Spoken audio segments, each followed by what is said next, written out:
now. Holding for now, anyway, huh? Holding until they crash. Yeah. Hey everyone, welcome to the new media show. My name is Todd Cochran. Of course, I'm not looking at you if you're watching. I'm running the control center here.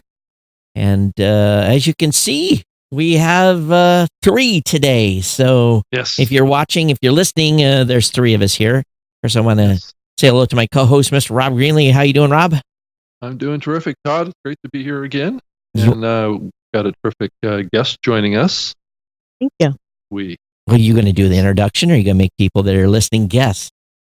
Oh, I think everybody knows who we have on the program, right? Well, maybe if they've read the show notes, but if they haven't read the show notes and are listening, they have no clue. You're teasing them already.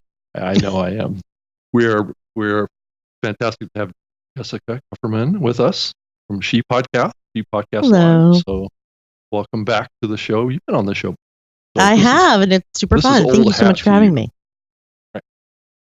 So it's been a while though, Jessica, and I tell you what, I wish we could have had you on before She Podcast, but it's going to be nice to get a firsthand rundown of what went down, because I basically asked Mackenzie. I said, "What happened at She Podcast?" She's, "Oh, it was great," and I'm like, "Yay! Okay, it was great," and and we had a conversation, and I've got her point of view, and I said, "Well, how many guys showed up?" She said, "I think like 10." And I said, "Well, I think that's about what we kind of expected." So it was probably like 50. Really? Well, she only saw 10. So I mean, most of the exhibitors were men, or at least half of the people who were there to exhibit. My booth had all ladies in it.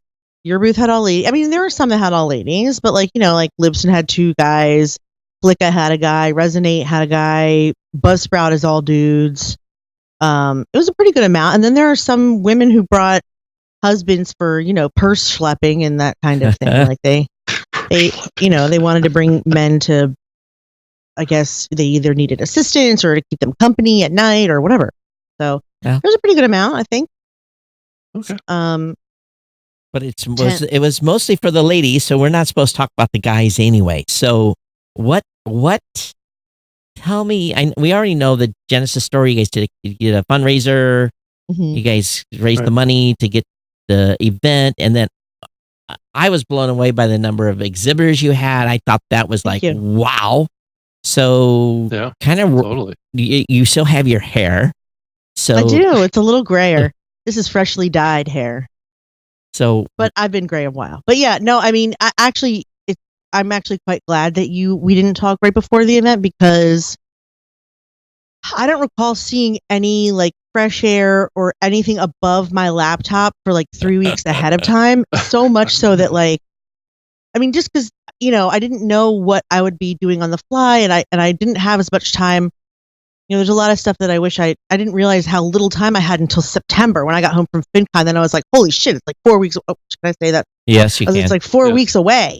And I started to panic because I still had to do the program. I still had to order this. I still had to get that. So I was tethered to my laptop until I got there. And then Chris actually took over a lot of the show running part, which sort of left me just not knowing what to do with myself because I had no more work to do. And actually for a week after I got home, I just carried my laptop everywhere I went. Something's got to need me. Someone's got to have an emergency. I don't know what to do with myself. So beforehand, I was frantic, I think, with just what I had to get done, and I was saying no to everything. So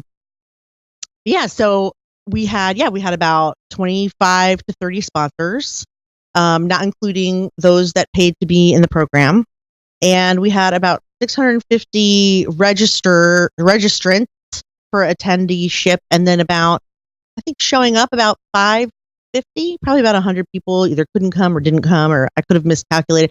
The registration was a bit of a can I say shit show on your show? It was a bit of a shit show because the Kickstarter people were people that bought tickets, and then I had to transfer them to Eventbrite, and then a lot of the people who were Kickstarter backers also became speakers because I told people who backed Kickstarter I would consider their applications first. So then they had a Kickstarter ticket and a speaker ticket, and some of them wanted to transfer to other people. It just became a bit of a nightmare. So I'm very excited to not. The Kickstarter I'm super grateful for, but I'm very excited to not have that into the mix because it was very hard to get a count. Also, a lot of people did Kickstarter funds so that they could donate tickets. Right. So it was just a Which lot of moving complicates it pieces more, that I'm not sure were nailed down by the end there. But I know there were 650 people who were registered to attend, and about 550 attended, which is cool for a first year event. That's pretty cool. I think. Yeah, that's awesome. You know, and what's funny is I had bought a ticket, and I told Mackenzie, we got to give this to somebody because I wasn't going to go, and I had other stuff going on, and I think I actually told her that a little late, so I don't know if my ticket even got used.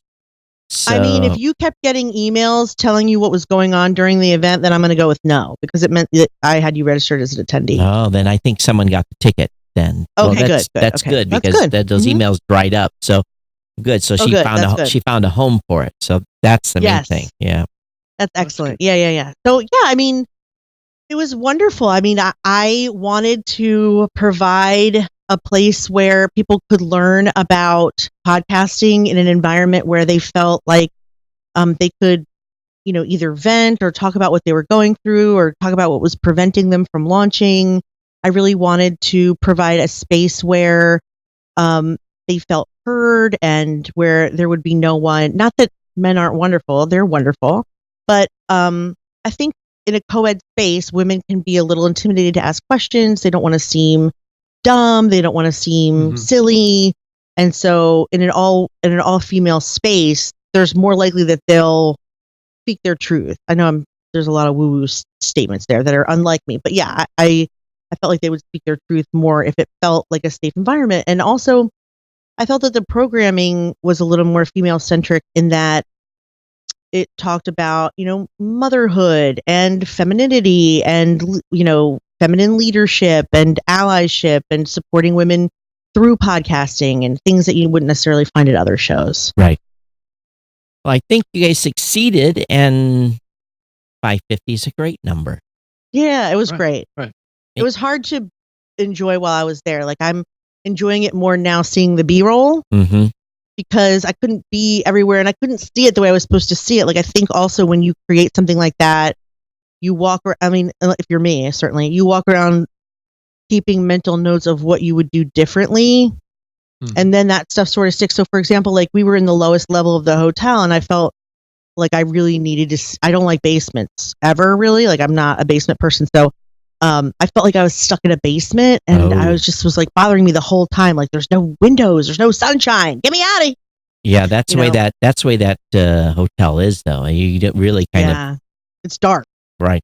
Yeah, it is. It's dark. All the photography is dark, and so that kind of thing. I just feel like, I'm not going to do that again. I don't want any more basements.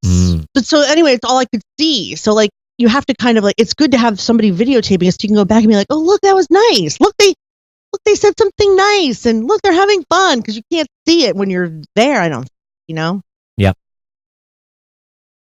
So you created this kind of unique environment for women.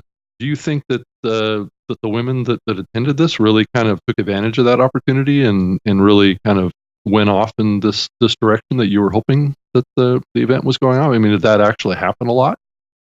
I think that, a lot of the feedback that I've gotten so far was that they had been waiting for a conference like this because they wanted a podcast conference that they'd never been to one before, and a women's one somehow made them feel more comfortable to go to one, period. So like, now that they've been to a podcasting conference like mine, they're more apt to go to Podfest and Podcast Movement because they know what it's like. So I'm hoping that it sort of reached more audience by default. People who wouldn't have come because they were too afraid now aren't afraid. Right. Okay. Do you think they're taking a first step? Do you think they're actually are afraid to go to a bigger conference? Yeah. I think there were some that said they were afraid to go to podcast conference, period, but they saw this one. They were like, okay, I can step into this one. And now that they've been, they've taken that first step. And so now they can go to maybe something bigger and a little more intimidating. I don't know if you saw a word cloud after Podcast Movement, but they did a word cloud for the event, or somebody did a word cloud for the event. And the top two words were overwhelmed and puppy.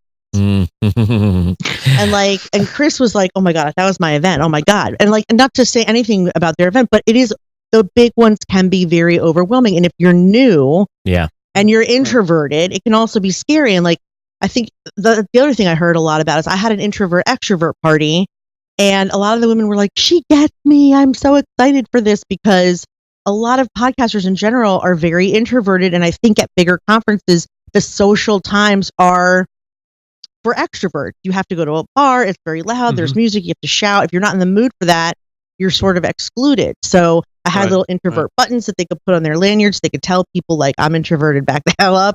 And so people could feel comfortable in not being this like overt version of themselves. And so knowing that I was keen to that, I think helped them feel like, okay, I'm an introvert, but they get that I'm an introvert, and they're not going to push me to do things that are outside of my comfort zone.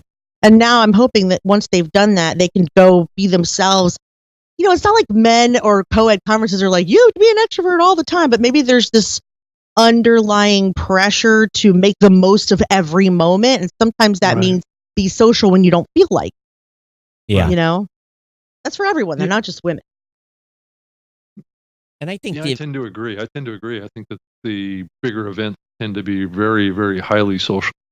And if you're not comfortable with that yet, it can be intimidating, right? And especially people that have been there year after year, we all know each other. It's like a big family reunion. And if you're new, you know, so it can be a challenge. And I think, you know, while we want to wrap our arms around anyone that comes to an event and say, hey, you're welcome, you know, you're part of the family now, that doesn't happen. So I see what you're saying. Or even if it does, do they want that? Do they want 20 new best friends? Or can they just go and learn and meet 2 or 3 people, like in a group of 3,000? I don't know. Like maybe the idea of having alone time or not having a roommate or just whatever is just too much. So, you know, this was maybe like a starter kit, a podcast conference starter kit for people who, and maybe, you know, maybe this will be the only one they come to, or maybe they'll branch out more. But I think it was just a way of getting, you know, the purpose also is a way of getting women to take a next step and having their voices heard. And so whether it's because it was a safe space for introverts, whether it because it was not really programming for men, or whether it was because it was local to Atlanta, like I'm more concerned and excited about the fact that many women now have one extra tool in their tool belt that they can use to keep doing their show, or to start their show, or to say the things they feel they have to say. I think the key is start your show, because I think once someone starts their show, then because there's this anonymity. I'm destroying it here. Anonymity. Thank you. It's been one of those mornings. They have the ability to say what they want to say. But at the same point, though, you know, I think that, and I'm sure you had a session on this, is that, you know, I was talking with a gal when I was at Dragon Con in Atlanta, and she was like going to put herself way out there and talking about dating and talking about challenges. And I'm like, do you really want to get this deep with your real name right off the bat? Do you understand the attention and, you know, what could occur? And I had a serious discussion with her about that, because I think, I don't want to say she was naive, but I just wanted to caution her. I said, there's some jackasses out there, and you start putting yourself out there and talking about this stuff, you know, just be aware they're gonna come out of the woodwork. They do that, don't they? They do. Yeah. And I said, you know, so I said, you may want to consider doing your show with using an anonymous name. You know, you don't have to use, you know, or use just a first name, and don't, you know, leave your personal picture off your album art. Yeah. So what did she say to that? Did she take? Well, she was kind of like set back, and I'm like, where are you at on social media now? And she talked to me, and I'm like, you know, and she actually showed me her Instagram feed, and it was pretty generic. And I'm like, you just remember, this is a little more intimate. You're having a conversation. You're putting yourself out there. You know, just be careful and think about these things. And I at least I got her thinking about it. You know, guys don't think about this. You know, guys just go and we do our thing. And if someone bothers us, we flip them the bird, and, you know, guys are guys, and it's just different. So But to your opposite point, there's that very popular show, Guys We Effed. And I'm pretty sure those aren't stage names, but I could be wrong. Right. I haven't listened to that show. I mean, I've only listened once or twice, and it's hilarious. But it's just interesting that you're like, you should be anonymous. Meanwhile, these women are like, so this guy the other day, like they are just all out in the open with it. So it just depends on, maybe it just depends on her goals, I guess. Is she like trying to give people advice or, you know what I mean? Yeah. But at the same time, it's also branding too, right? I mean, if you put out a different name, it's not going to necessarily help you from your personal brand level. And that may be what the conflict is. So, I just wanted to warn her. She was new, and I just said, this is something to consider. And I know, Rob, were you in the room when I talked to her? It was, and we actually, it was during a forum. We were actually back and forth talking. Oh, neat. Yeah. But I know. No, women don't think of that too much. And actually, it's interesting. There weren't a lot of women who talked about like actual safety. But there were men who ahead of time were like, are you guys going to have security? Because like a room full of women, you guys are going to be kind of vulnerable. And I was like, well, that's sweet. Thanks. But I don't know. Like, I mean, I don't know just because it was my first event, but we did have security because, Chris was helping me and you always have security, apparently. I didn't know that. But I was just like, that's so nice. He's thinking about our safety. Meanwhile, there's like 500 of us. Right. And only one of him. You know what I'm saying? Like, run, brother. Don't look back. Dragon Con has dedicated people that will, and we actually ran into this. I'm not going to go into the details, but we had an individual that we were hanging around with that had some issues. There was someone in the building that had given her problems before, and she had requested. They came in, they had 2 dudes that you weren't messing with them. You could tell they were all business, and they escorted her back to her hotel room. So, and that was at Dragon Con, where there's, that's a big conference. Big. So, and they had actually text lines where the ladies could text and say, I'm. Don't you think that happens at every big conference? I don't know. That's the first I'd ever seen it. Comic-Con, NAB, aren't there maybe anywhere that there's well-known people, there has to be some kind of. I'm sure, but I don't hear that thing. I never saw at CES or NAB where there was a specific, and I actually saw a sign on a wall somewhere if you're being harassed or need help. What did the sign say? I should have took a snap of it, but it was basically give the contact number, for some, Oh, you know what? Now that you say that, I did have one woman post in my app, can we have the staff's cell phone numbers in case someone's in trouble? Because I have a friend that went to a conference and she hit her head or something in her hotel room, and she was out for 2 days and no one noticed. And I was like, oh wow. Right, but then why would my cell phone have been helpful then? She hit her head and she was out conscious. Right. So, like that's fine if you feel get someone's number. I don't think it needs to be mine. Right. I'm not giving my number to 630 people. Thank you anyway. Yeah. Hey, want to say hello to Friday, Rick, Eileen, and Christopher that's in the chat room. Hello, everyone. Thanks for being here. If you're watching, if you're, and there was a few others earlier. I missed a couple other ladies that were here, but if you're here, say hello. Hello. And, but it's just some of those things that guys don't typically, at least I think most guys don't typically think about. So it gave me. But I didn't really think about those. I was really more interested in. I was much more interested in having programming. I just really wanted it to be different. Yeah. So, I also am a ridiculously naively trusting person. I was actually just thinking about this morning. Like, my children could blatantly lie and steal in front of my face, and I'd be like, they didn't mean it. I'm just one of those people. So I don't think that people are going to take advantage of that situation. Like, it would never occur to me. So I was much more interested. My goal is how will this be different? Will people want to do it again? Will it be better or worse? Can I justify a need for an all women's event every year? And I think, they seem to like it, not that they liked it better or worse, but I just really wanted to make sure that it was something different. Like, it was a new product, a new, not a competitive product, but a new product that was appealing to people, male or female. It's not even about the male or female thing. Like, if you go to Blog Her, if you go to Type A, there are men attendees at every women's event. It's just about whether or not the advertising, the branding, and the content is geared towards them. But it's about podcast. Jonathan Oakes was there as an attendee. there's a bunch of men that were there as an attendee, just because that was because some men are just like, wherever they're talking about podcasting, I got to go there. I got to be there. And that's fine. Right. Those are the kind of men we want there. It's like, you want men who are just interested in the conversation. And it's certainly not like, I always kept joking all year, like, I'm not checking at the door to see Right. if you're a male or female. If you want to come. It's just that the information will not be for you necessarily. And if you're cool with that, then come. Yeah. But yeah, I feel like it was good to have different what's the word? A different premise under which to meet, which was nice. Right. Yeah. So, by the way, Jessica, for your kids, good test to find out if they're really telling you everything on the up and up. Just ask them out of the blue. Can I see your cell phone? Yes, I know that is they. Well, first of all, if you have a teenage daughter, don't you? Has she ever said yes?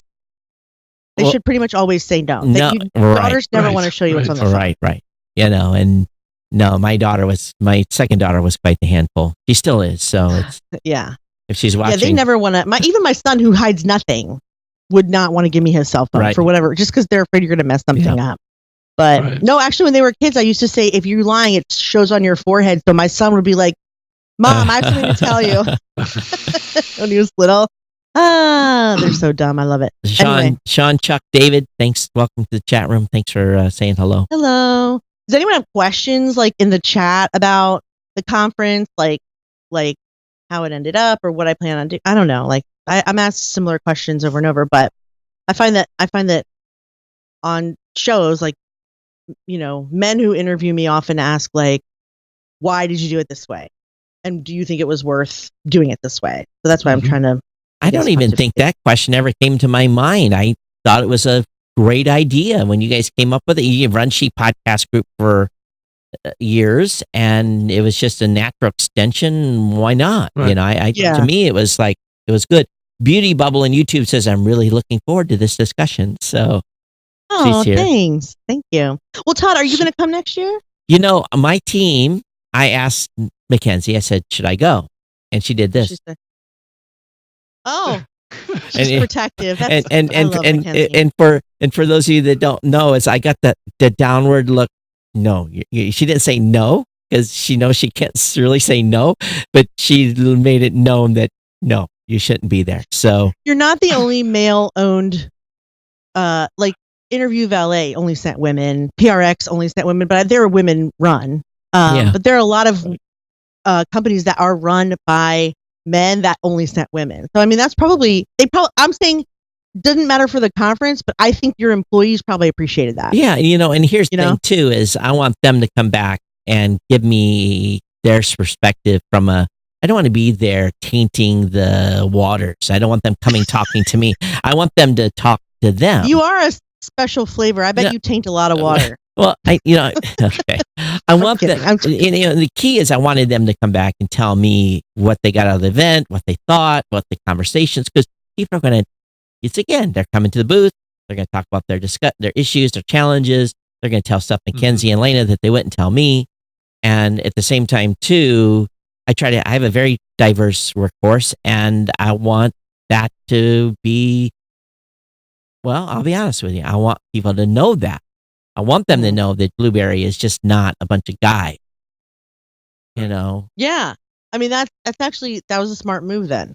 And actually, AWeber did the same thing. I always think of them as a bunch of dudes, and they sent no dude.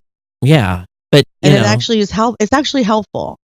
And believe me, in the company of all guys, there's usually not a lot of the discuss. The ladies in my company are very aggressive. So if I'm saying something and no, they'll give me the finger and say that's not what's going on today, or they're very forceful. They have their opinions, and believe me, it makes in a company workspace, it makes for a better atmosphere, because you are not just so, guys are simple. We're a box, we're a square box, right? That's all we are. Yeah, everybody's getting heard, right?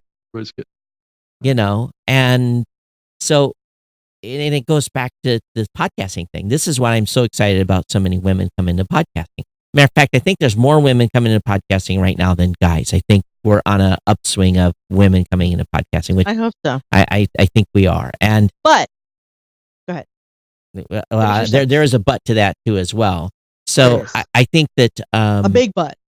I think that we have. Sorry, I had to. That falls for that. Okay, so anyway, it's just like that opinion. Like just like on Wednesday of last week, I said something and I got the look. I'm like, okay, tell me how I'm wrong. And so I got face blasted by both of them, and it was good. Face blasted. Yeah, Sounds fun. it's good. So, but if you look at the space right now, what we're missing. Okay, so we've got women of color are coming in and creating content, but the men of color are missing.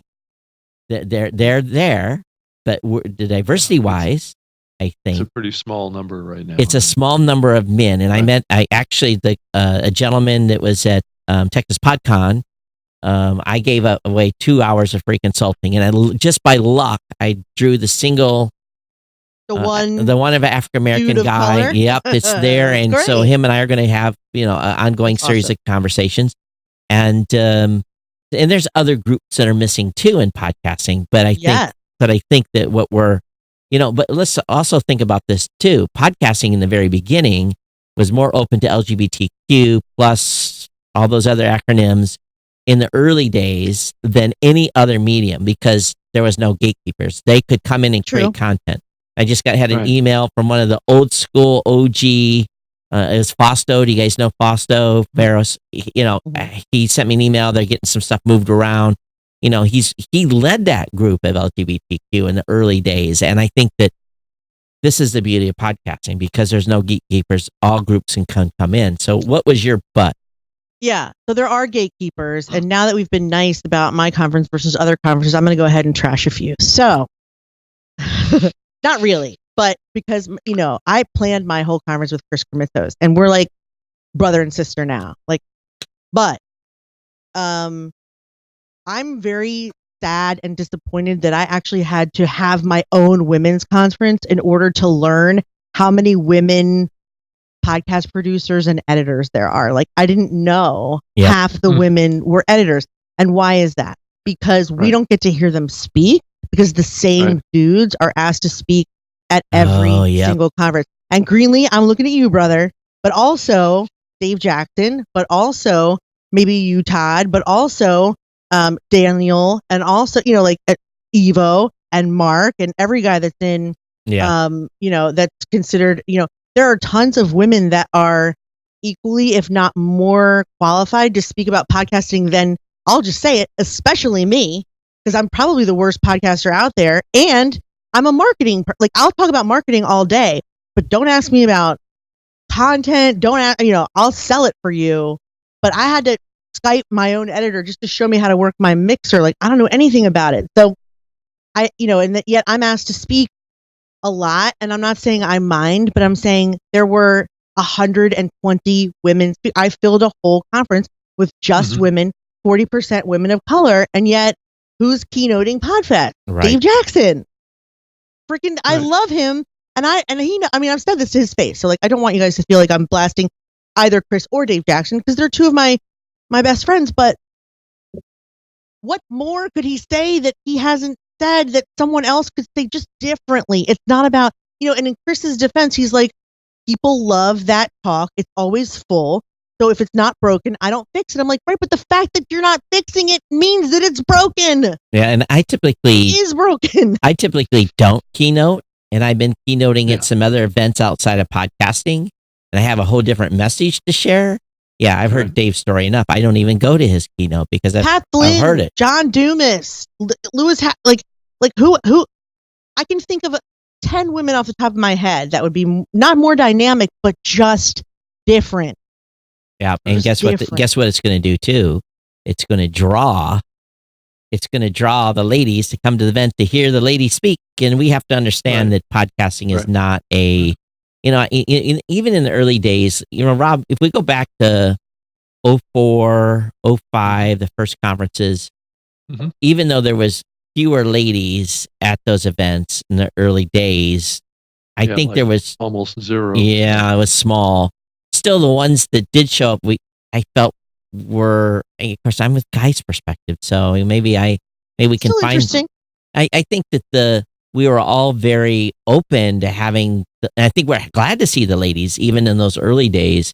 But you're right. You're right, Jessica. I think that there has to be more diversity in the speaking and going around because. So what Elsie says, I just interrupted you again. I'm so sure, sorry. it's Go okay. ahead. Fire away. What Elsie says is, it's not enough to agree and say that's a shame. Yeah, women should speak more. But the next time a white male or even a male is asked to speak, look at the lineup. And then if it's all men or the same people over and over, say, you know what, I'd love to do it, but I know someone that would be great for this that's not had a chance, or, I wish that you would give my spot to a woman of color or to a woman or something like that. Like, because I think, and I know that's probably asking a lot. And I think men or even people hearing this will be like, well, I'm not giving them my opportunity to be on stage, because podcasters love to talk. We all know that. But I think that if you are an advocate of women in this space and diversity in this space, we all have to insist on it, not just event planners, not just those people who want to get on the stage, but the rest of us who are always asked have to take that initiative too. So it's not enough that you don't ask Dave Jackson. Dave Jackson should say, I've done this 7 times, Right. but here's Danielle Desir. Here's Anise Mabry. Here's, anybody else. Monique Carradine, Felicia Jones, like all these women who killed at my conference that he saw there. And again, Dave, I love you. I'm sorry if you're listening to this. Please don't be mad. I'm not trying to take your stage away, but he is, known. But why do they have to be the only ones we know? That's all I'm saying. Like, it can't just be those of us like fighting for diversity and women's rights to borch about it. You kind of have to have allies that are deep in it, that are the ones that get the advantages too, I think. I don't know. Yeah. I think, What do you think? I look at what we do, and I can only speak for Blueberry, is that I make sure that Mackenzie submits a session. And I submit a session because, I'll be frank, there is a business reason for me wanting to speak. Of course, and for everyone. And there is a business reason for wanting Mackenzie to speak. So we don't. Last year Mike said, should I submit a session or not? I said you can, but I said Mackenzie's got the priority over you if it comes down to session. I said because I wanted to make sure that there was that exposure. I understand what you're saying, but I also understand egos tie into this because it's rough. I know it's rough. A lot to ask. And we're only as good as our last speaking gig, where our social exposure, our social standing, because, okay, let's say Dave is not the speaker at podcast. Okay, so what that really does for him is, I understand where you're coming from, but for his standing point is, boom, he's down a little lower on the social standing and less relevant. But I mean that's true, and I understand that. But let's just look at Libsyn as a whole. At every conference, you see Walsh, Greenlee. Well, Jackson. Libsyn's got a big problem because they got so many people. They're just by default of having so many of the power players. Yeah, and Elsie too. I mean, they hire a lot of power players, but and Elsie is that like, well, we have a woman, she's a person of color, yay, and that's great.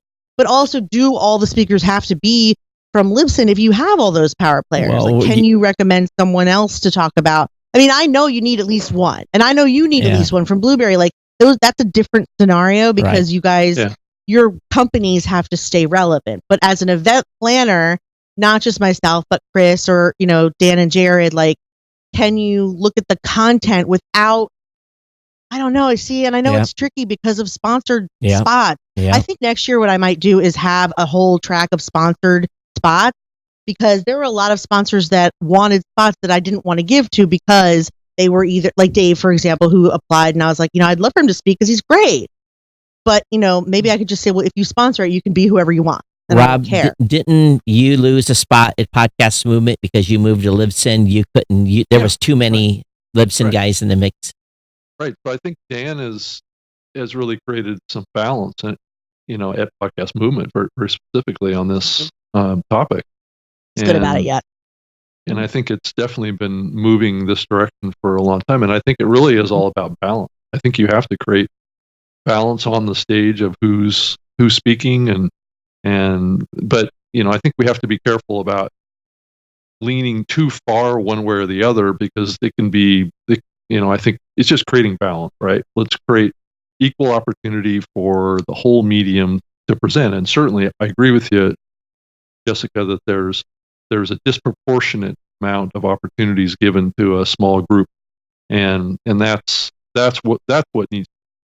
But there's still going to be opportunities out there, like myself and what Todd was just talking about getting into other events out there and kind of plowing the ground of opportunity for the medium. And that's where I'm starting to put more of my energy, is working with new events and working with other type of speaking opportunities, working with college students and those kind of things. And certainly new people can come into the podcasting conferences more and share their new knowledge. And I think that's important as you look to the future. Yeah. I also will give you one example too. I was on a session, I won't say which conference, but they wanted to have the panel be diverse, and it was. Mm-hmm. But the problem is that the person they picked to be on the panel, frankly, shouldn't have been on the panel. Right. But they checked the box without. They checked the box, right. and I could have named 10 people, 10 ladies that could have sat in the chair. I didn't know that the lady really wasn't qualified to speak about. She would have been great in a specific conference, session. I was like, oh man, I'd have went to that, so, and then guys too. It happens with guys. It's not just the ladies. Yeah, so you got to pick the right butts to be in the seat. To me, that's lazy. Like, you want diversity, so you find the first person you thought of and put them on really, it's just lazy. You can't imagine, like, there's at least 20 people for everyone that's ever spoken. Sure. You're just not paying attention because this person's good, so you ask them over and over and over again. That's lazy to me. Yeah. That's all I'm saying. Eileen asked, any plans to change the speaker selection process? Or are you pleased with how it went this year? I'm definitely going to change the selection process, because last year I gave precedence to people who helped fund the event. Like, I gave precedence to Kickstarter backers. And that next year I won't have Kickstarter backers, so it will be a little bit more of a free-for-all. Also, I do like to keep in mind that if I put someone on a panel, because a lot of the women that were on panels this year were on panels because they had, not because I didn't want them to do a solo session, but because they had similar pitches to the other women. And I thought, well, these two will have a really interesting conversation because they both want to talk about the same thing. So I kind of would lump them together. So I'm probably likely to take some of the panelists that stood out and give them solo sessions, and then allow new people to sort of sit on panels if they have similar ideas or even opposite ideas on the same topic. Right. I'm okay with how it turned out. I'm also a person that hates, like, I'm a sales person by heart, so I love to be sold. So, like, I'm not going to be in charge of the pitches because I want to say yes to everyone, and that's why there were so many panelists. Because I was just like, yes to you, and that's brilliant, and oh my God, we can't go without her. So Elsie, I think, is going to take over the programming and have very specific ideas as to what topics she wants, and then she'll probably go after picking those people. And also I'd like to survey and see, like, who should we never have back, who should we definitely have back, and then just see where we can fit them in based on what the audience said was amazing. Like, there are women that I know killed that had never spoken before. Like, this is their first time speaking ever, and they killed. Right. So I'd like to know who that is, so that I can give them opportunities, to do something different. Or, but yeah, that's a good question, Eileen. I'm happy that it'll be a totally different story, because that got very tricky to have Kickstarter funders be speakers, because then a lot of them felt that they had two tickets because they had a speaker ticket and a Kickstarter ticket, and they wanted to either give one away or get a refund. And, like, if you buy a ticket next year and you get to speak, you get a refund, but you can't refund a Kickstarter donation. Right. I needed that money to fund the event. So it was tricky. It got a little tricky. Next year it won't get tricky, but as far as the content, yeah, I think it went good, but I'm excited to see how someone else would do it, because out of all the aspects of event planning, that one was the bane of my existence. Like, picking the programming was horrible for me. It was so hard, and I don't want to be in that position again. I'm much happier like decorating the stuff and getting the details down. The programming was really hard for me, and keeping track of speakers and stuff. I don't know why. Just you learn, right? We want to welcome Lauren, Steve, Karen to the chat. So I just want to make sure. So one thing about doing tracks, and I think one thing you have to be careful about, and this is what I told this to. Oh my God! It was the year that this goes back in time. It doesn't matter. Someone was running. It was for Blog World, and someone was setting up. Yeah, someone was setting up the podcasting track, and they called me for advice. I said, "How do I handle this?" I said, "Number one, everyone has an agenda." True. I said, "I want to be a speaker, and I have an agenda to be." And I said, "I'm going to give you 1 hour's worth of content. It's going to be equal. It's going to be fair. It's not going to be pitching Blueberry. We're going to provide true education, but absolutely, unequivocally, I have an agenda to be a speaker. And as long as you know that, long that everyone that's talking to you has an agenda, you'll be good." So that's my advice to give to Elsie. Make her understand everyone has an agenda. And as long as you know that, then you could say, no, Yeah. yes. I think she probably understands that better than me being the community manager of Libsyn. Like I said, I'm notoriously optimistic and therefore naive about people's agendas. And so even when I said I was very upfront about the fact that it's not paid, that it's about sharing your knowledge with the community. There were still people who were chosen that wouldn't do it unless they were a solo speaker, wouldn't do it unless they got paid, wouldn't do it unless I helped with this or that. Even though all that stuff was nailed down up front, there's still people whose agendas came before their willingness to share knowledge, and luckily those people out themselves early, and then you don't have to worry about them anymore. That's right. Because our conference is really, if you have an agenda, it's easier to sniff out here because you're really supposed to be doing it out of the kindness of your heart and to help other women, and you can kind of tell when they're not doing it for that purpose because they get all diva-like. The agenda is to educate. People attend conferences to walk away with an education on whatever topic. You're giving a topic, you better stick to that topic. So that's what I've always done. If I deviate a little bit from a topic in a presentation, I will apologize and say, I thought this was necessary to throw this in here. Here's 3 slides on this, but I don't, and another, we've all seen it where we've walked into a session and immediately you're like, oh God, and you're pissed because you're getting pitched. And I will blast. I go on Twitter and I go on instant blast and I blast the conference organizers. And thank goodness, Podcast Movement is very strict. You pitch, you're gone. I am too. You're gone. You pitch, you no longer can speak at Podcast Movement.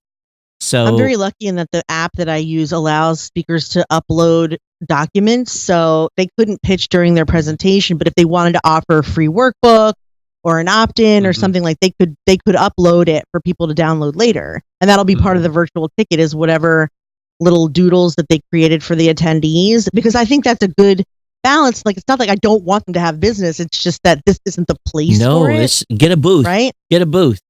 Well, right. Exactly. You can do business, get a booth. And so maybe that's what you consider. Maybe you have a booth that's the book booth or the giveaway, and they have to sign or pay for an hour to be there. And, that's how I've seen a lot of conferences do it. If you're a speaker and you got something to pitch, you don't pitch it during the session. You say, meet me out at the book table at 3:00 tomorrow or whatever.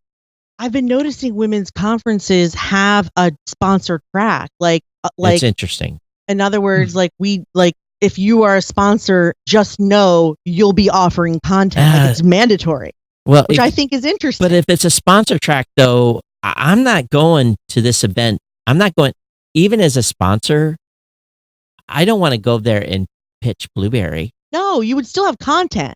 Yeah. But in other words, it's sort of like if you want a guaranteed spot because you're from Edison or Simplecast or whatever, you will have to offer content along with your booth. And here's the track. Well, you'll do it, just so that, because there are some companies that would only sponsor if they had a speaker somewhere in the lineup. And I don't like that quid pro quo. I'd much rather have that be mandatory, that you also offer content as part of the sponsorship. That sort of turns it around and makes me in charge of like, yeah, you're going to teach people if you're going to be here. Well, otherwise, podcast movement does not guarantee even a silver sponsor a speaking spot. We are not guaranteed. Yeah, right. We are not. I think it's interesting But that women's conferences do that. I want to explore a little bit more about like why is it mandatory for a sponsor to educate, and like, can I get behind that somehow? I think that's interesting. Yeah. Because it's not really meant to be a power play. Like, I don't want it to be a power play. And that's part of the reason I didn't enjoy it, is because it felt like I was on some sort of power trip by saying yes or no. So if I mandate it, then I'm actually requiring that they give something to the community, which I kind of like better. Yeah. Than them trying to mandate it to me. You want to up the game a little bit, and I shouldn't tell you this, but yeah, dude, of course. Bid the spots, the times, because there's nothing. Nothing worse being a session directly after lunch. Mm-hmm. Worst, or the last spot of the day. Worst. Mm-hmm. If you're like the second session of the day, that's like ka-ting, because people are got up a little late. They didn't make the first session. They're always at the second. But the session after lunch and the last session of the day, Rob and I have been put at the end before. And fortunately, we've made it work. But there's been times we've been put in time slots where it didn't work. Yeah, and that's a shame. It just depends on what else. Yeah, and who you're head to head against. That's the first thing I look. I say, who am I head to head with? And I go, I've lost to him, or I'm gonna take from him, or So there was a woman who was upset with something that happened in the group, and so I was upset. She kind of got blasted for something she posted about sex and feminism. Like, she wanted like a podcast about being a boss and being sexy, and like the women in my group didn't tolerate it. And so she said, her feelings. And I was like, well, if you'd like to talk about sex and feminism and entrepreneurship, I would gladly give you a speaking spot. And she was like, okay. And we shook on it and everything was fine. And then when I went to sign her up, she said, well, which day am I speaking on? And then I said, well, I can put, I had you on Saturday, but I can put you on Friday. And she goes, is it on the main stage? Oh. And I was like, did you ask me, well, who am I up against? And I was like, you know what? Never mind. I'm good here. We're good. And I rescinded my invitation because that was too many questions. You take what you get. You take what you get. Yeah. That's as my little boy says, you take what you get and you don't get upset. You internally go, shit. But you don't ever say that publicly. You never say, because we're like, oh, you're up against that person. You're screwed. Yeah. And then she was like, well, it's my birthday. I'll let you know tomorrow. And I was like, you know what? This shouldn't be so hard. You don't go to the event court. No. Either want to be here or you don't. It's not about the main stage, not about your birthday. You either want to, I've never taken 24 hours to think about whether or not I want to speak somewhere. So this is too difficult. We'll go on without you. Yeah. Thank you very much for your interest. And if someone doesn't make it to my event, I know that they're going to get the virtual ticket. And because it's out there, they may not have been maybe they had an extended lunch, but the message is important, that it's going to be lived digitally. So I find it a honor to go to events and speak. Me too. Total honor. It doesn't matter if it's the last. You're saying crap because it's the last session of the day, but it is what it is. You still right. People, and if you're good and you're someone, Todd, and you also, Rob. The two of yours were. If someone did put you in the last session of the day, people would wait. And if they don't, we understand it's the last session of the day. People are, especially the last day of the last, we understand people are tired. I'm tired too. I want to go home. Yeah. I mean, I would wait to see you guys speak. I would wait. But it's, it's not here nor there. I know. It works. But I think, and I do not envy anyone. So, Blueberry's thinking about doing some small event, maybe 1 or 2 day event. If you need help, let me know. But okay. But we are going to be like very controlling. I mean, this is going to be like the message is going to be locked and loaded. There's going to be no deviation from the content, because we have a mission on what we want to do there. And, so I don't have to worry about this politics. No, that's true. You don't. I don't. I can invite who I want, pick specifically, and lay out the guidelines of what's going to be accomplished. That's the difference between it. How many sessions do you guys have? 80, 100? Yeah, I mean, it was like probably 5 or 6 a day times 4 tracks or Yeah, times 4 rooms, which was like 30, yeah, 100, about 100. that to me, I there's no winning for the person that organizes that track. There's no winning. Yeah, it was rough, but this is why, I knew that there would be some aspect of event planning that I didn't like, and I could not imagine what it was. I certainly didn't imagine it would be the programming, but I'm glad I know now so that I can Yeah. outsource that part because it was Yeah. very painful for me. And every other aspect was a joy. Every aspect, the sponsorship, the advertising, the booth, the hotel, everything else was a joy. Just the speakers, there was a while there where I actually lost faith in humanity. Oh, Like Well, I thought, you're a marketing, so of course you're going to enjoy all those other things, right? that's yes, absolutely. But Yeah, like I honestly thought like people are awful. I don't know what to do. I actually thought like, wow, I am the most naive and stupid person that ever lived because I thought all these women were so nice, and now I know better. And I don't want to feel that way. Ooh. I was angry. Oh, I my- felt trampled. I'm just I've heard this story 100 times. Right. Really? Yes, I wish we should have talked to you beforehand, Rob Thanks, and I, because we know because we talk to everyone and they tell us the same thing. Let me ask you a question though. We weren't there, so we didn't get to go to any of your parties. Yeah. Could you talk? Yes. Was So- the music No at loud- was the loud music at music? 120 decibels? No. So the first night, the opening party was done by Stitcher, and Harry Duran was the DJ, and we were very specific that we wanted him to play, soft pop so that we could all talk. And honestly, when you see video, well, as a promo video, you won't be able to tell, but you can hear more talking than you can music. Not that you can't hear it, but the roar of the crowd is louder, which I really appreciated. He did such a good job. And then the second night, there was no music because there was cocktails, and then we went right into having a show. So there was like cheese and wine, and then we went right into seeing Unladylike and seeing a PRX demonstration. So there was no music. And then the third night, I specifically had introvert extrovert party, so that and actually they set it up wrong, and I had to lose my mind a little bit to get them to fix it because I wanted rounds and high top outside in the lobby area of the ballroom, and then inside I wanted it dark, and I wanted a DJ, and I wanted the doors to be able to shut. And they put all the rounds inside the ballroom, and I lost my mind. And I was like, I very specifically said no one is to be able to sit in this room. I want everyone who's going to sit away from the music so they can hear what they're doing.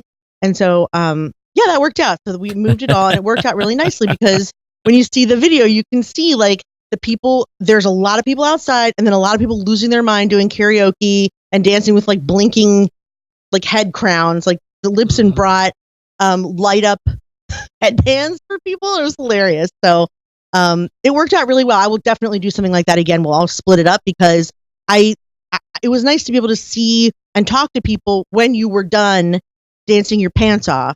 You could go out and get a drink, talk, and then go back in. It was nice. You didn't have to scream. Yeah, if I ever I hate sponsor an that. actual party, it's actually going to be branded the networking party, and we'll have jazz or something Nice. that will be, because it's just, that's where, to me, that's where the conferences are the best. It's the party. I agree. Well, Well, actually, let's be honest. The conference is the it's best the at the networking bar part. after. the bar afterwards, holding court at the So bar. can we do a whole party like that? Can I help you sponsor a party that's like that feel, but the whole night where, what would it be like? Everyone sits down and has drinks, then you switch. You need don't want it to be too you controlling, but- need a lounge, it needs to be a lounge, big Yeah, lounge where people Yeah. can mingle and hang out and Chairs and chairs and all that tables stuff, and What about just beanbag? That would be fun, right? beanbags Chairs and work tables. too. Let's just beanbag it. It'll Yeah. be so But fun, they and gotta that way be you can just, big. It Big had- beanbag, it- though. They it- gotta be big Klein. beanbag. that see to me, and so that's where we can we huddle up with groups, and then we wander off and talk to other people, and it's where you Yeah. introduce, and it's where you make friends, and it's comfortable, and then make sure the bar knows, hey, we're here to drink. Yeah. Don't Right. I don't, if you have two bartenders here, we're gonna raid the bar, because that's what, if I have to stand more than 5 minutes or 10 minutes waiting for a drink and we're trying to socialize, I get pissed. get me my cocktail in and out. So you keep it simple: beer and whiskey. Curious though, if you know how much that costs. Ugh. So like expensive. the night of the introvert extrovert party, I noticed because it was cash bar, there weren't a lot of people drinking, so I bought 200 drink tickets, $2,000. $2,000. Yeah. There's 600 people there though. Like I didn't know who else was drinking, but like if you plan ahead for that, you know that you have to spend at least $5,000 to $7,000 on alcohol, no food, no furniture, no nothing. And so it was great that I got so many attendees, but also when I went to get the coffee, I was like, holy wow, I can't pay for yogurt. So we did a party a number of years ago at the Pepper Mill in Las Vegas. In their, not in the restaurant, they've got a casino in the back. It's this red velvet, and because it was they have slot machines in there, they couldn't make it exclusive. So I basically said, okay, $10,000, it's all on the bar, and if we go over, here's my credit card, right? And we had a great party, great mood. I had a midget Elvis in. We had the dance. How many people? Oh, I don't know. Rob, were you at that one? I don't remember. I don't know, 500-600 at that party. So 10,000. So I was right. And we gave everyone 2 drink tickets, and then I was just, hey, people were not going to go thirsty, and if the bar bill was going to be another $3,000-4,000, we were prepared to pay that. But here's the thing: I told them, all beer, all standard mix, no foo-foo drink. So because the foo-foo drinks take forever. You need a Jack and Coke. You need a Long Island, okay. But if you need a margarita, where we got to go shake it, people are going to backs the lineup. So that's what we did, and it just made get a beer, get a drink, sit down, and socialize. It's quick. Yeah. The thing with bar parties though is you can't control the noise. That's why I didn't want to leave the hotel. If you are the person with the venue, you absolutely control the noise. If you reserve that venue, and it doesn't cost that much to reserve a venue, especially on a weekday, a Tuesday, Wednesday, on a Friday, Saturday, it's going to be big. But maybe $10,000, $15,000 for an event. So this is good to know. I'm going to hold you to this, Todd. Yeah. So talk later. Todd, the event organizer. But the main thing about the parties is just let us talk. I get yes. And on the inside, how many times do we lose our voice? A loss. We lose them in the parties. But it's because we're podcasters. We friggin' talk. But no, we're having to scream, not talk. It's so dumb. It's actually counterintuitive to even what conference we're at. And I can't get this through conference organizer's head. I've told and there's no one dancing. Sponsors is where the problem. There's no dancing. There's 4 people on the dance floor. Everyone else is as far away from the speakers as possible, hanging out and having a conversation. Right. Yeah, I mean, we actually had a pretty good amount of people dancing. Oh, that's cool. But I think it was because they had a choice. Right. And if that's in the party that I heart through at Podcast Movement, you couldn't get far enough away from the music. That was the problem. Yeah. That's a shame. I know. And that's one of the reasons why I did that, is because there's a lot of stuff at other conferences that I wanted to change because I did not enjoy it. And that party thing is one of them. The other is starting content at 8, because I have a small child and I'm always up too early. And if I'm away from that child, don't make me get up at 7 or 6. Like, that stinks. Moms never get to sleep. So I was like, nothing before 9 or 10. You can wake up at 8 and still be there on time. How late did you go? One night we went till 5:30. One night we went till 6:30. And I mean, I know that's late, but that 6:30 went right into a part. So like, I sort of had to plan around that, and the other night we gave 2 hours for dinner, an hour and a half for lunch. Like, it was less content, but it's also why I went almost all day on Sunday, because you have to go extra days if you want loose meal and sleep times. Yeah. Right. Yeah. So it was a little extra, but I mean, I think it was worth it because I think that's important. I wanted them to, I don't like at every co-ed conference, I'm missing half the thing because I'm not there till 10. And I don't want to, and I'm not compromising on it ever again. I'm going to sleep till I wake up because I never get to do it. That's funny. Yeah. Me, I'm up at 5:30 whether I want to be awake or not. So. I'm jealous of people who can do that. I feel like I'm always on California time whether I'm there or not. So anyway, we've talked. So anyway, with the feedback, the ladies love the conference, I assume. Yeah. Yeah. I've gotten really good feedback. Oh, there was something else I wanted to bring up. I have no idea how long your show's supposed to be, so I'm sorry if we got we're way another over. 26 minutes. We're good. The other thing that I got feedback-wise that I thought was really interesting that I wanted to see if you guys had a comment on was over and over I heard, this conference is so great because I don't feel any hierarchy. The speakers are the exact same level as the attendees, which is the exact same level as sponsors. No one's talking down to one another. Everyone feels equal. A lot of the speakers stayed, they learned, they did, other people's sessions. And so I heard over and over, like, I am so glad I came because everyone is equal. There's no hierarchy. What do you think about that? I think that's a testament to what you guys did on the spread of the speakers. I think it's hard, very, very, very hard. Now you're talking about doing a sponsor track hierarchy, right? Yeah. So, or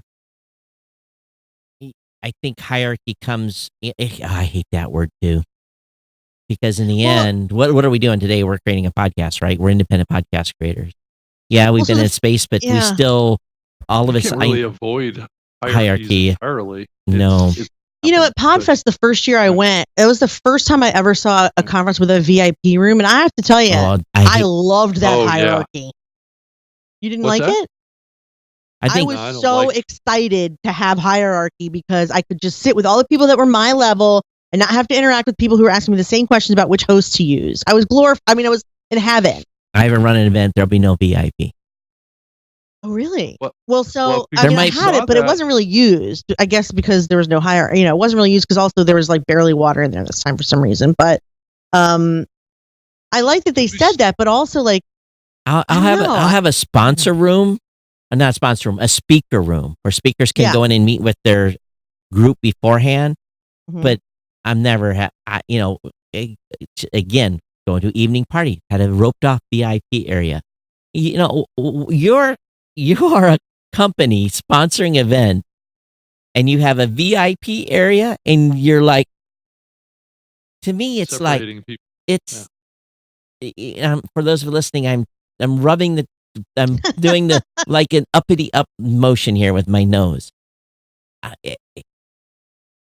Yeah, I mean, I was happy to hear that, and that made me happy. But then I thought about other conferences, and I was like, yeah, I do feel I do feel like I'm in some sort of insider scrap because I know the other sponsor. Yeah, we don't really go out of our way to find new attendees and hang out with them. We should. That's the whole purpose. But we don't. Yeah, I do. You? Yeah, absolutely. It's that hallway time and bar time and, yes, absolutely. Yeah. I think my way of doing that from now on will be to have a She Podcast sponsored event at every party, either sponsored or, have my own meetup so I can meet the people in my community. That's fine too, and I can reach out that way. But I don't know that I'd be at a booth and be like, hey, want to have lunch? Like with people just walking by. There is a hierarchy. I mean, I don't know it's not necessarily lunch. It's just, I think there is this, I think you set people off when there is a VIP. If you have a sponsor, let's say you have a sponsor room or speaker room, that's acceptable. I understand that. And if you have specifically sell a VIP ticket, okay, then that's where they are getting lunch. That's okay too. But maybe where I have the real issue on VIP is actually in parties where they have a roped off area at a party where they have special access for guests. Do that business other time during the show. The party is the event where we're all hanging out. And I've seen it a couple of years in a row where that's been done. And to be honest with you, I leave. It pisses me off and I leave. To be honest. Yeah. I have noticed special VIP parties. That's different.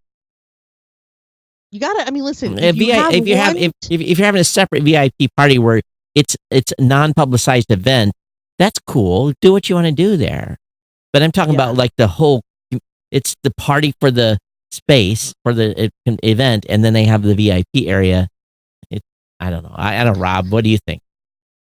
Hierarchies are created by attitudes, not by anything else. Yeah, the terrible attitude. You're right.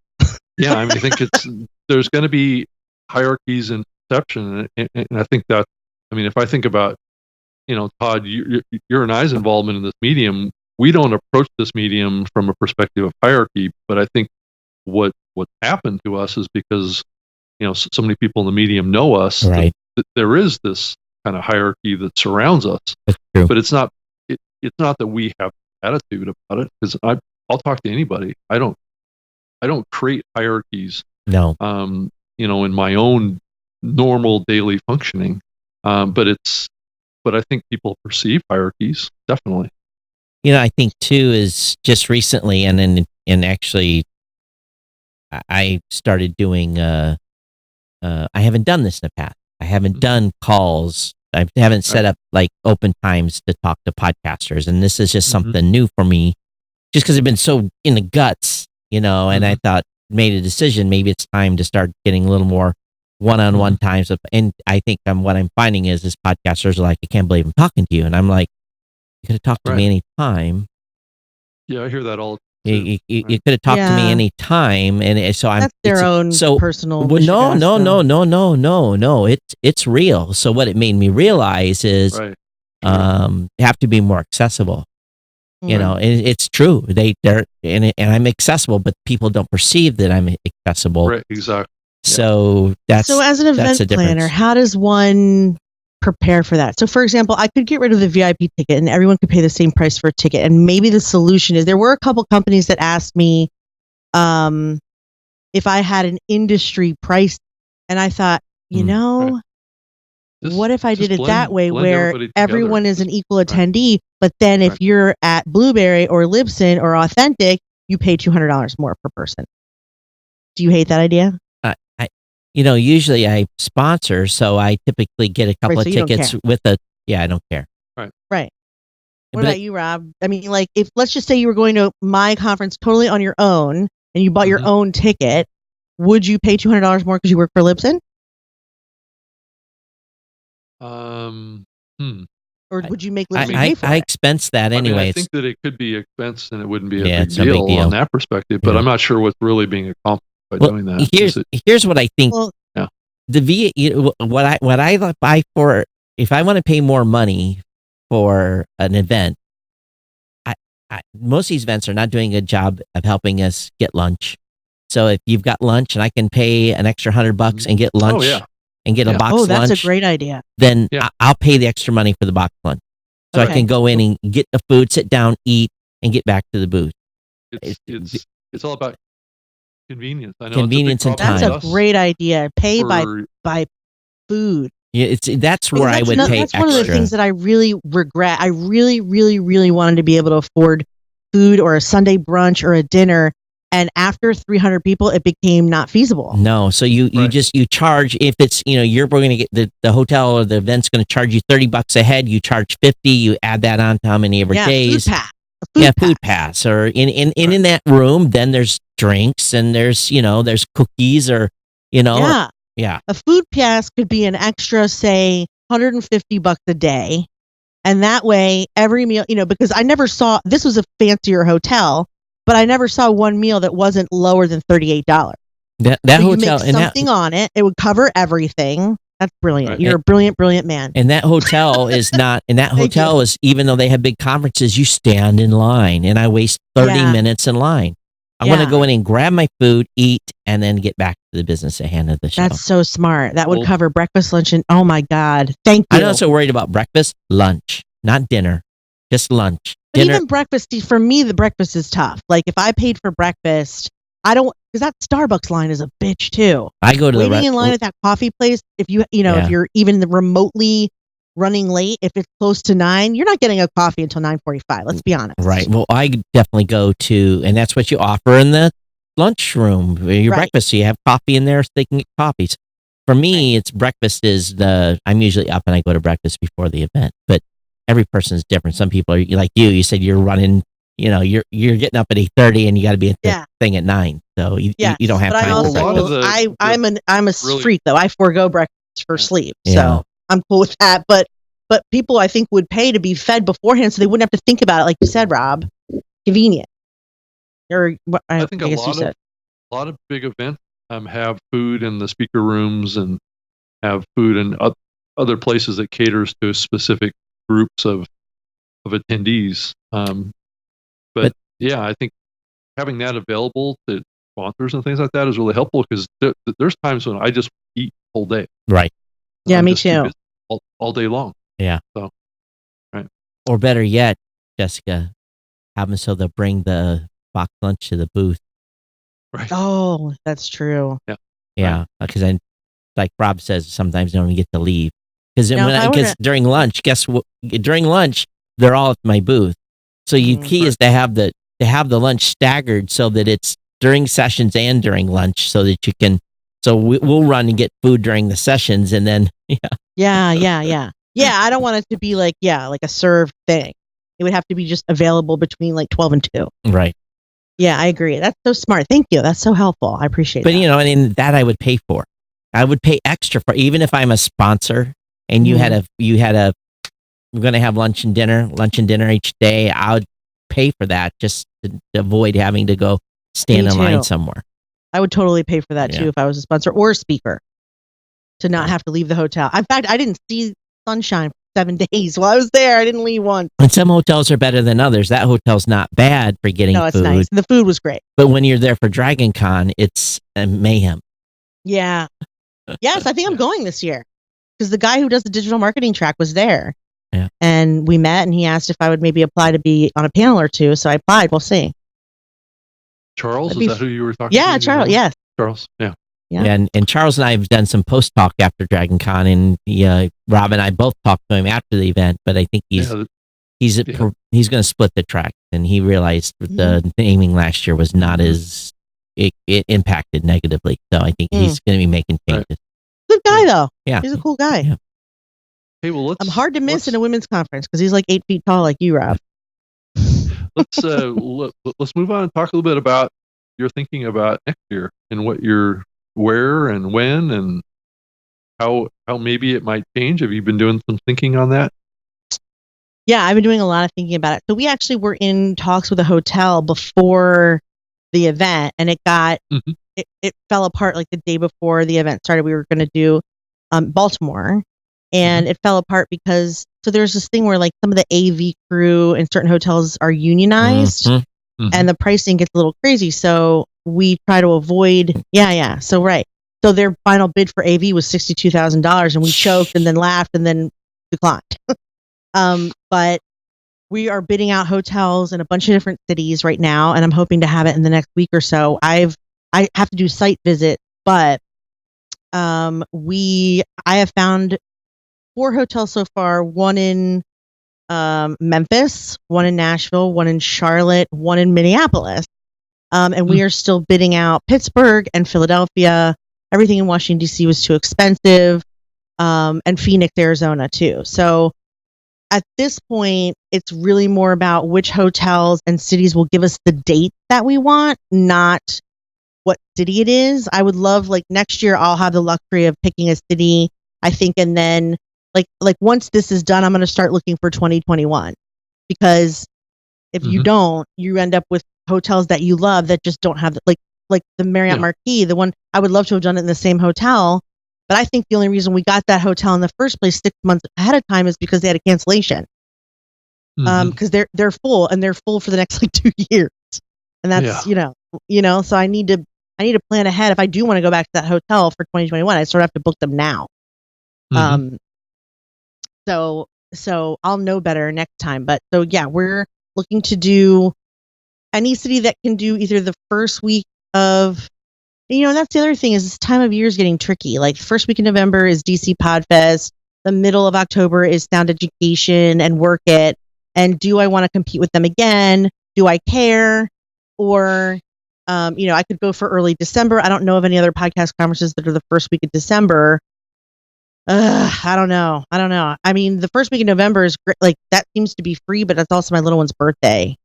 So if I have to take a hotel, it's like I don't want to sacrifice those kinds of things.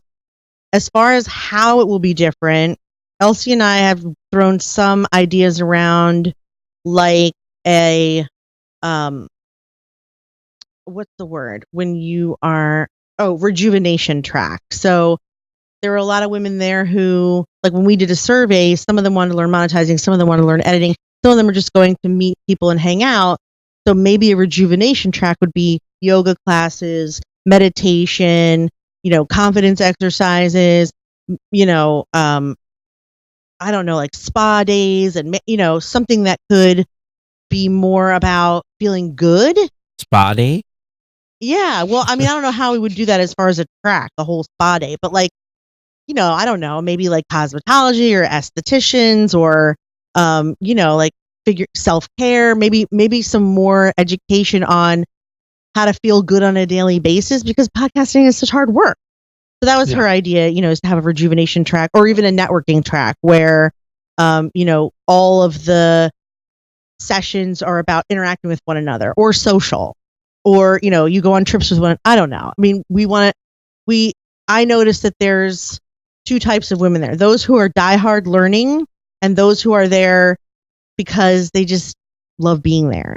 And I want to sort of cater to both or even to have people dip in and out, One thing that Jennifer did at Texas PodCon that I thought was really unique is she had and of course it's a one track, so this doesn't work real good with a multi-track system, but she had a business coach there. And so after every couple of sessions, the business coach would come up and say, okay, we'll take here's what this person said, and this is how do we take action from these steps that you've already been given? Because it's, let's be frank, it's fire hose mode when you're in events. You're just getting, right. You're drinking, it's like you're on the water board and they're pouring a 5-gallon bucket on you. You're just, And Yes. so I thought was good about, at least at Texas PodCon, is having the business coach come out, and they didn't take a full 30 minutes, like 15 minutes, and say, boom, boom, boom, boom, here's some action steps, boom, boom, boom. And then let everyone remain focused as what is your goals? What are the takeaways? What are the next steps? I thought that was really, really, really good. Yeah, that is really good. We had one-on-one podcast consulting and that booth was never dead. And I had all the different women consultants and people who do production and editing and work with other podcasters. They all did like Sign Up Genius so that they could each have a couple hours to answer whatever questions. And this way, if you were in a session, for example, about sponsorship, you could leave that session and come out to the booth and say, listen, we just talked about this, but I have a show about this. What should I do? Because I wanted that to be accessible the whole time. So I think it reduces overwhelm to have something like a business coach or a podcast coach to just check in with, see, so you don't have to go home like wondering where you start. That's a great idea. I love that idea. So yeah, so a little bit more pampering, a little bit more, I think, rest, but also I want to have more, like I also avoided like the how-to sessions and I focused a lot on women's issues like feminism and fear. And I'd like to bump that up a little bit so that there's more how to use Audacity, how to use GarageBand, how to use, should you edit yourself and how do you do your art and how do you do your branding? Like there's a lot of that I skipped so that I could talk about diversity and feminism and fear. And I would like a better balance next year so that there's more for newbies who aren't ready to face their fears because they don't even know what kind of show they want to do. On your 101 track, and I don't know what you called it, but if you had a 101 track, it's a start track, yeah. Did you start them from track, session 1, track 1 was here's the base, and then by day 2 you're getting more advanced on 101? Did you progress it through that way? No, the start track was about like anything from having confidence to do podcasting to how to do a podcast on a budget, how to think of a good name, how to put your personality into your show, how to decide what format. So it was really not in any kind of order though. So just some pieces. It was all pieces, yeah. And I think that way what you're talking about is good. Chris pushed me to have a beginner's workshop, and I didn't want to. I thought it was a lot to deal with the first year, so I didn't put that together. But before PodFest, the day before, he always has like a podcasting 101 workshop, and he has someone teach it every year, and it's a good idea. It's just I was just like, oh, I feel like that's everywhere. I don't want to, I wanted it to be different. I was being stubborn. The challenge, maybe that's a good thing. The challenge, and where I get a little disgruntled on those 101 workshops, is they end up being people are kind of picked, and it's taught by someone not qualified. And I'm not saying they're not qualified, but I go into those and I cringe, because I hear stuff being said that I'm like, I want to stand up and say, well, bullshit, and I can't. And so sometimes those you have to be, I think you have to be real careful if you're going to be doing one of those pre-day events, because you end up, then people have these they think this person is the expert, and they come out of there, and then I'm like having to say, right, well, did you consider this and this and this? So I think that those pre-day workshops have to be very number one, no agenda. Mhm. It's not an event to be selling a service. It's there to train them on these are the steps. Exactly. Here are all the options. Do I talk about Anchor? Yes. Do I talk about Libsyn? Yes. Do I talk about you have to if you're going to do these one-on-one sessions. Right. You just can't, Right. You can say, hey, this is the way I do it, but you also have to also, give that spread. And I think sometimes those events turn to be more of a pitch me for your service and you can come to me and I can work with you afterwards type of things. Mhm. Yeah, I agree. And actually, that's something that could be sponsored because I just, PRX and Google just did a podcasting 101. Libsyn has a podcasting 101. Like, there's a bunch of places where I could just say, hey, do you want the one-on-one course? But I the think day before. there has to be constraints. You have to be very clear. You can't just be pitching your stuff. Yeah, I mean, the Google PRX is a very broad overview of what podcasting is and why you might want to do one. It's nothing. They're not selling anything. And I mean, Libsyn. Yeah, I mean, they do kind of go through, well, here's how you host, but they go through the other parts too. Right. As long as they cover cool. if they, give the full spread, you're all right. Yeah, I agree. Yeah. So, yeah. So, go ahead. And we're almost out of time here. The question I have is there anything else happen this week that we need to talk about before we go, Rob? Was there stuff in the news that? Well, yeah, there's tons of stuff. I just don't know that we have Sorry. time to. No, it's okay. You were here specifically to talk sheep podcast, so don't worry. That's right. That was the goal. I hogged the show. The whole show. That's what we wanted. All right. So I guess the only thing is there anything that was like we have to talk about that? Oh, I know one thing. HBO Max. Rob, was this your big secret? Oh, mine? No. So you said there was one more major player that was coming in to do podcasting, but you're under some sort of ridiculous NDA. So was it Netflix, right? Netflix. Now. Oh. There's actually two now. So was HBO Max one of those or? No, I'm talking about a music streaming service. Oh, okay. So what do you think about the HBO Max announcement, including podcasts? I'm not surprised. I think what we're going to see more of is podcasts come into other types of apps now that have other content. I think this is part of a bigger trend that we're going to see unfold over the next couple of years around content going into verticals, right?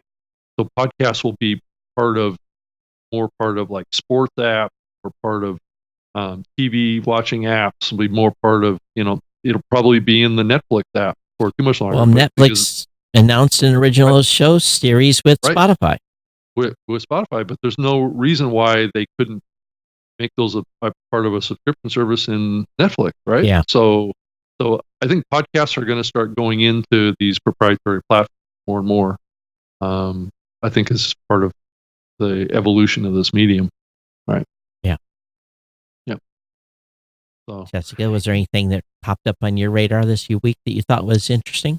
Well, we just recorded She Podcast right before this, so just to tell you what we talked about a little bit, we've talked about the Google PRX thing. We talked about Spotify launching a kids app just in Ireland, but that should be available soon. I thought that was pretty exciting because if you have a small child and you use Spotify, you know that your recommendations can get a little skewy if they listen to Baby Shark once or twice. So it's kind of good. It's kind of good to have like a separate app for just those things. And then we talked about Edison because he did an article yesterday about what your downloads don't tell you, and then something about actually, you know what? Let's talk about. I know we have 2 minutes. The Podcast Consumer Quarterly Tracking Report. Do you guys have anything to say about that? Because Elsie and I were kind of going back and forth. I don't know if you know what I'm talking about. Nope. Okay. Well, then let me. I think I saw it, but I didn't really dig into it yet. Let me open it up really quick, and I can do a quick news report on it. So Edison Research is launching a bespoke service where they will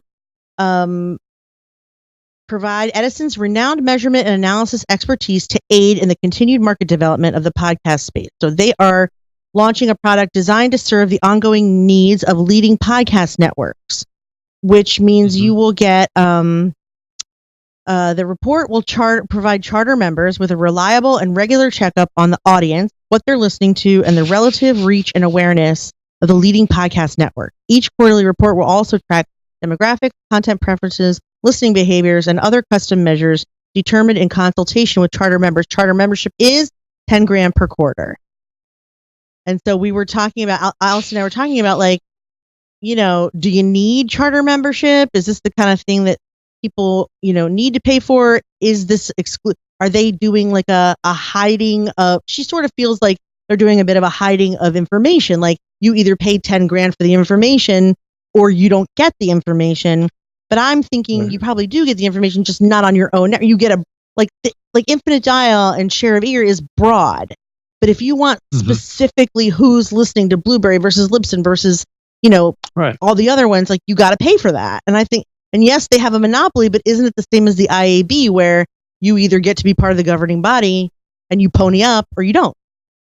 Right. What do you think, Todd? I see your mind is going, you're wildly considering. I don't know. I'm going to have to read that because I had not, here. I was not up to speed on it, but $10,000 quarterly? Each quarterly sample will comprise 2,000 respondents ages 18 and up who listen to podcasts at least monthly. Editorial input to add up to 2 custom questions per quarter. So what that is they're doing surveys for specific companies, and no, that data won't be public. And why don't I just run my own survey? Well, they'll be doing it for the entire charter, and you'll have access to everyone else's data too, not just yours. So if you're a charter member, you can have your data and Libsyn's data and Spreaker's data. Well, but if you don't, then you don't. This is more of a list-centric thing. So some of our platforms don't really have front-facing list experience. If you're creating content, if you are a content network, you damn well better know who your listening audience is. If you don't, well, shame on you. You can do your own survey, but you're not Edison. You can. Right. And they're banking on the fact that they've been doing this long enough, and we enjoy their little reports enough where we would pay them to do it for us, meaning the content creating network. I mean, each of the shows need to kind of take responsibility for that. Right. That's exactly what Todd was just saying. Yeah. And each network should, networks are developing. They have people. Yeah. Okay. Right. I'm sure it's going to be a valuable service for anyone that pays for it. Right. But it's going to be that was very political. I don't think you need it. I don't think you need it. Elsie and I were just discussing whether or not it's something. I mean, I always look at things from the business point. She always looks at things from the independent podcaster point. And to her point, I want to see all the data, and I don't have that kind of money. And my point is, you don't need all the data, so you don't need the money. But you already know who your audience is. If you're doing a show, it's very simple and almost free to set up your own survey and survey your own audience. You know what your download numbers are. So this is not rocket science. We have podcasters that do demographic surveys, which is different. So if you want to know what your audience is about, come up. If you have questions about where your audience is growing or how it is, Survey Monkey, or they've 100 companies that do surveys, and write 15 questions and ask your audience to do it. If you have 1,000 downloads, if you get 100 people to respond, you got a 10% sampling, you're good. Except so you're not an analyst, professional analyst. They're professionals. They're just going to give you a report that's going to say 82% selected yes, 16% selected no, 2% selected. Yeah. Are you curious to see if NPR's audience listens more on Wednesdays than Mid-Rolls does, or you don't care? Don't care. I don't care. Would they care? I guess they wouldn't. I'm on the content. I'm not in the content business. I'm in the service business. So you're not really that affected by it, I guess. I already know when my audience listens. Yeah. And it may or may not be relevant to everyone what the NPR's data shows. That's the thing, is that it may not be directly applicable to the new media show when it's a survey on. So actually, NPR, to that end, it's never relevant. So what happens if New Media Show pays $10,000 to become part of this survey, and every respondent says, New Media Show, what? Yeah. Right. But it's not for particular shows, it's for networks. Yeah, it's for network. Right. So it would have to be like, I guess, ESPN, Washington Times, NPR, not necessarily for Libsyn and Blueberry. But I just thought I don't know. We had a little discussion about it, so I thought I'd bring it up here and see what you guys thought. Sure. Trying to think. And also, the podcast told us that Marilyn Monroe was killed by mafia men using chloroform and a deadly syringe. Wow. Thoughts? Sure. Wow. Throw that Okay. out there. So don't forget that it's National Podcast Month, 30 podcasts in 30 days. So if you haven't started already, it's not too late. It's your second day. You can jump in on that. So right on. I can't do it. Can't do 30 podcasts in 30 days. I can't do one in 30 days. So, but it's a good way to start if you want to kickstart your show. To do a actual do it, an not to episode listen. every day. Episode every day. Yeah. It's really hard. It's Is that hard. November? One every month? One every day for a month? One every day. It's and Jennifer, you're watching, so tell me it's NAMO. There's an acronym for it. NamoPonomo. Yeah. National. I don't know. It's National Podcasting. Yes, just slap me. She's going to tell me here in chat when the stream catches up. But So Todd, did you see that ACAST is now IAB certified? Yes, I did. You did see that. Yeah, Okay. I did. So I think we're There's up to 10 podcasting companies that are now certified. That's good. Mhm. And some Who's of them not certified? Podbean Lots. and lots of others. Yeah. It's NAPODMO, NAPODPOMO.org. NA, National Podcast Post Month. NAPODPOMO.org. NaPodPomo. Yeah. NAPODMO. I say it 5 times real fast. It's again, NAPODPOMO.org. So it's 10 companies are certified and a whole bunch aren't. And probably many of those, I understand. It's a big leap. It's a big dollar amount. It's a lot of man hours. But I'm glad that there's at least 10. So ACAST got certified for one additional category that nobody else is certified, and that's client confirmed ad play. So they're doing RAD. I suppose. Yeah. So RAD has got major issues with the IP reporting data. Yeah, but that's through the IAB though. So is that really RAD? Well, they had that client side confirmed ad. Yeah, that is a function of the certification. That's the fourth tenet. And none of us have gotten that before because none of us have had implemented client-side play tracking data from players. So it must be very limited because who are they getting that from? Their app? It can't be just, it has to be.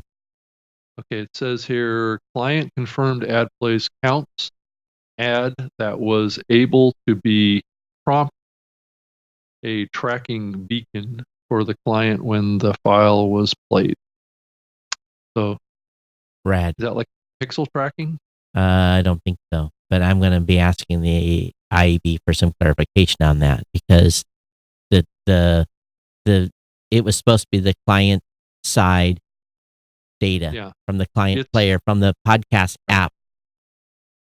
Okay. So, it talked about tracking ad play in markers, ad start, first quartile, midpoint, third quartile, and complete 100%. So there's separate classifications. We need to go back and ask the IAB on that because and I wonder if they went outside the scope because it was supposed to be client applications like Apple Podcasts, like Pocket Cast, providing tracking data back. That's what the fourth tenet was supposed to be for, not some bullshit beacon marker.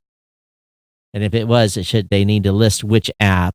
They need to be very clear what client side data they're getting. It's not just because they're doing ad injection and sending a pixel, which is BS as well. Well, that's a whole server. Yeah, so I know you're rolling your eyes in the back of your head, aren't you?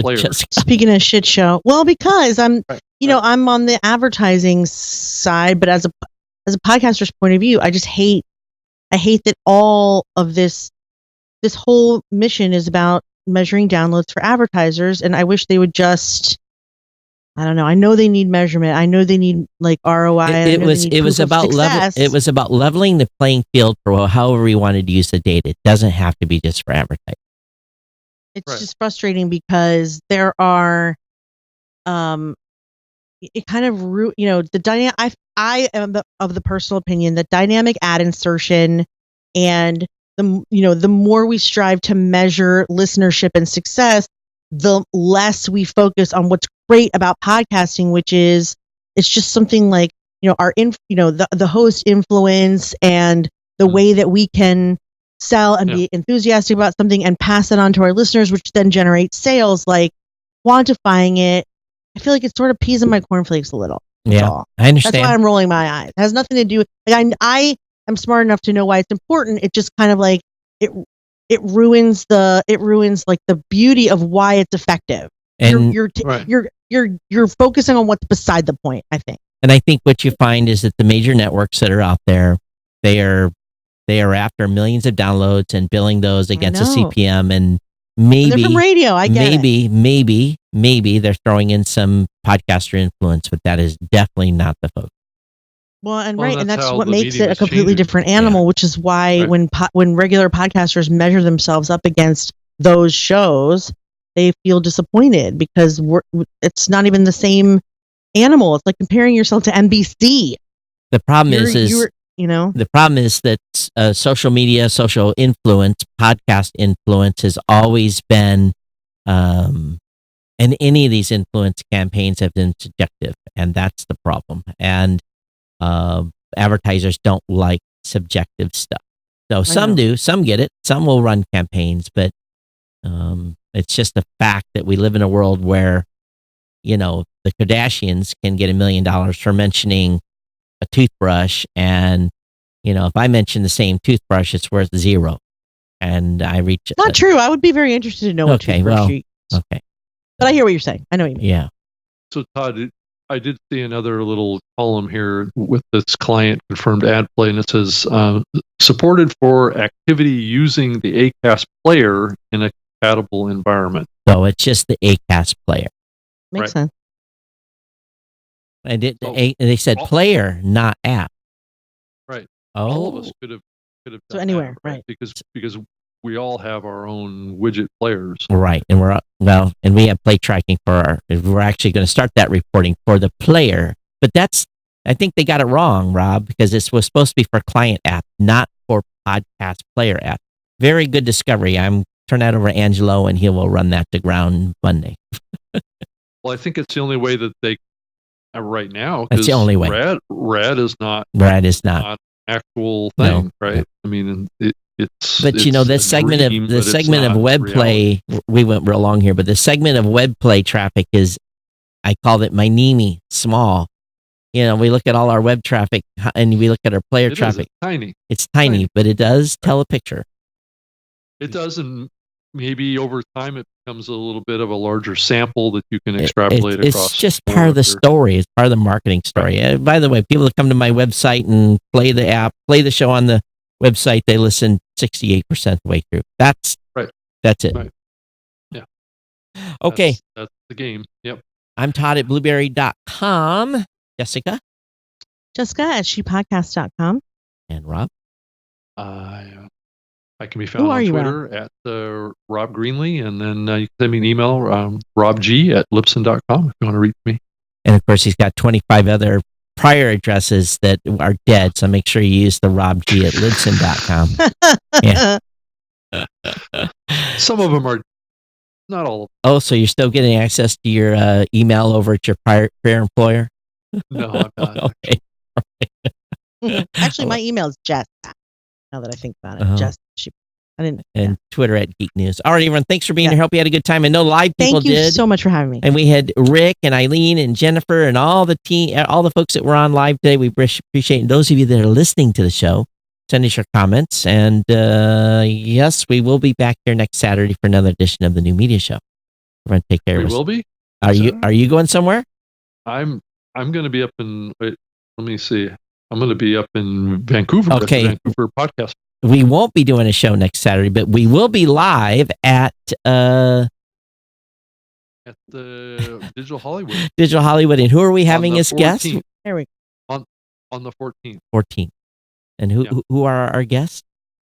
Kathy Doyle from, the famous Kathy Doyle. From Macmillan. From Macmillan. From Macmillan, right? And who's the other one? We have, just drawing a blank. Someone from Podcast One. Oh, yes.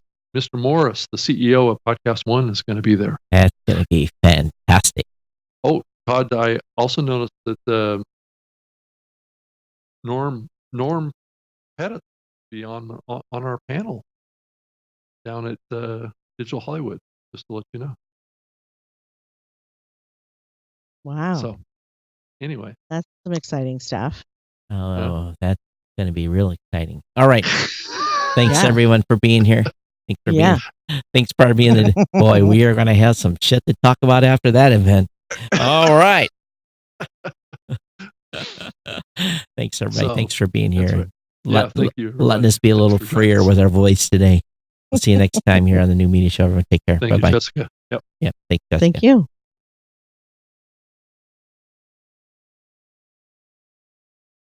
Give us a second. We have to wait till the stream catches up.